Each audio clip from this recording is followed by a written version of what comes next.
Okay, today is our last lecture in microbiology about those bugs जो ग्राम stand लेते हैं, ठीक है। सो दे आर इधर gram positive gram negative. Positive detail में हम पढ़ चुके हैं और नेगेटिव में जो कर्व रॉड्स है वो हम इस लेक्चर में पढ़ेंगे। Once again the same old slide कि जिन जो पिंक है वो नेगेटिव होंगे क्योंकि नेगेटिव में भी एन है और पिंक में भी एन है, और इसलिए जो वायलेट कलर के हैं वो हमारे साथ ग्राम पॉजिटिव होंगे। अच्छा, ग्राम नेगेटिव रॉड्स में हमारे साथ सिंपल रॉड्स हैं और कर्व रॉड्स हैं। Simple rod once again on the base of lactose fermentation either on MacConkey medium और EMB। एगार हमारे साथ अगर कलरफुल कॉलोनी देते हो तो लैक्टोज फर्मेंटर है, और अगर कलरलेस कॉलोनी देते हो तो लैक्टोज नॉन फर्मेंटर है, ठीक है।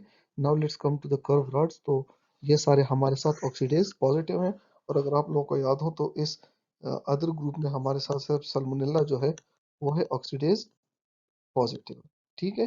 अच्छा, इन सारे बग्स में पहले हम पढ़ेंगे विब्रियो कॉलेरा, दूसरा है एच फाइलोरी, एंड तीसरा है कैम्पेलोबैक्टर जेजुनाई। Now let's come to the oxidase positive curve rods, and the first one is Vibrio cholera. Vibrio cholera की फीचर्स जो है हमें पहले से पता है कि ग्राम नेगेटिव बग है, और ग्राम नेगेटिव में भी ये कर्व रॉड है, सही। फ्लैजिलेटेड है, ये सारे फ्लैजिलेटेड ही होंगे, and grows in alkaline media. ये बात बहुत ज़्यादा इंपॉर्टेंट है, आप याद रखें। इसलिए स्टमक को बाईपास करने के लिए इसका एक बहुत बड़ा अमाउंट चाहिए होता है। नंबर फर्स्ट और नंबर टू, स्टमक एसिडिटी आपको कम होनी चाहिए in order to get infected with vibrio cholera. और इसका जो एक इंपॉर्टेंट वायलेंस फैक्टर है दैट इज एंटीरोटॉक्सिन, और ये एंटीरोटॉक्सिन का मैकेनिज्म हमने पढ़ा था कि ये through cyclic AMP mediated mechanism action करता है। वंस अगेन ये जो है it is transmitted by injection of contaminated water or uncooked or poorly cooked food, and they result in watery diarrhea, जो कि हमारे साथ राइस वाटर स्टूल के फॉर्म में होती है, ठीक है। अच्छा, इसका जो इंटीरोटॉक्सिन का मैकेनिज्म है वो हमने पहले पढ़ा था कि लेट्स सपोज दिस इज इंटीरोसाइट, ठीक है। ये इसका एपिकल सरफेस है, ये इसका बेजल या बेजोलेटरल सरफेस है, और यहाँ पे हमारे साथ एक CFTR ट्रांसपोर्टर होता है, जैसे क्लोराइड निकलता है, ठीक है। और ये वही CFTR है जो सिस्टिक फाइब्रोसिस में इन्वॉल्व होता है, और यहाँ पे हमारे साथ एडिनाइल साइक्लेज एंजाइम है।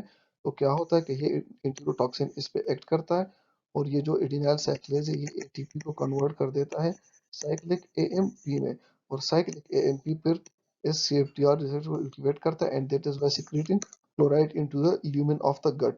along with the chloride there is increased the secretion of sodium and water, and that is why it results in a water diarrhea with a large amount of the electrolyte loss, ठीक है। And that is why it is one among the deadliest diarrhea that result in dehydration and ultimately death of the patient.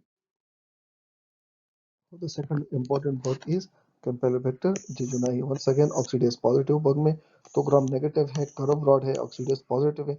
अच्छा, सी से याद रखें कि ये centigrade, सो ये 42 centigrade पे सरवाइव करेगा, ग्रो कर सकता है, और बहुत लो इन्फेक्शियस डोज इसका चाहिए होता है to infect the human host, ठीक है। दूसरा है कि यह है invasion of the M cell. तो इसका मतलब यह है कि ये अगर इन्वेजन करेगा so it may cause bloody diarrhoea, and it is one among the major cause of bloody diarrhoea, ठीक है। सो गैस्ट्रोएंटेराइटिस कॉज करता है, दैट इज 10 और more stools per day frankly bloody, ठीक है। और दूसरा यह है कि it may result in ascending paralysis that is called Guillain-Barré syndrome। और याद रखें कि आप एक्वायर करते हो कैम्पाइलोबैक्टर टीजुनाई when you fecal oral transmission होता है उसका, and when you consume unpasteurized milk or undercooked contaminated poultry or meat, ठीक है। थर्ड बग है इस कैटेगरी में, the last bug is H pylori. तो एच पाइलोरी के बारे में याद रखें कि ये ट्रिपल पॉजिटिव है। ट्रिपल पॉजिटिव का मतलब है कि ये ऑक्सीडेज पॉजिटिव जो हमें पहले से पता है। दूसरा ये कि इट इज कैटालेस पॉजिटिव, और कैटालेस पॉजिटिव आपको याद होगा कि ये H2O2 को कन्वर्ट करता है वाटर और ऑक्सीजन में। और तीसरा है ये यूरिएस पॉजिटिव। तो यूरिएस पॉजिटिव क्या करता है कि जो यूरिया है उसको कन्वर्ट करता है वाटर एंड एमोनिया में, ठीक है, H3 एंड एमोनिया। तो ये एमोनिया जो है ये जो गैस्ट्रिक की एसिडिटी है ये उसको अल्कलाइन कर देती है, गैस्ट्रिक एसिडिटी को कम कर देती है। That is why help this bug in surviving the gastric mucosa. और ये जब गैस्ट्रिक म्यूकोजा में सर्वाइव करता है तो वहां पे गैस्ट्रिक कॉलोनाइजेशन करता है इनिशियली और फिर इन्वेजन करता है। स्पेसिफिकली इंट्रम में ये गैस्ट्राइटिस काज करता है और पेप्टिक अल्सर डिजीज भी। तो urease produces ammonia that create an alkaline environment which helps H. pylori to survive the acidic mucosa and also for the risk factor are the peptic ulcer disease।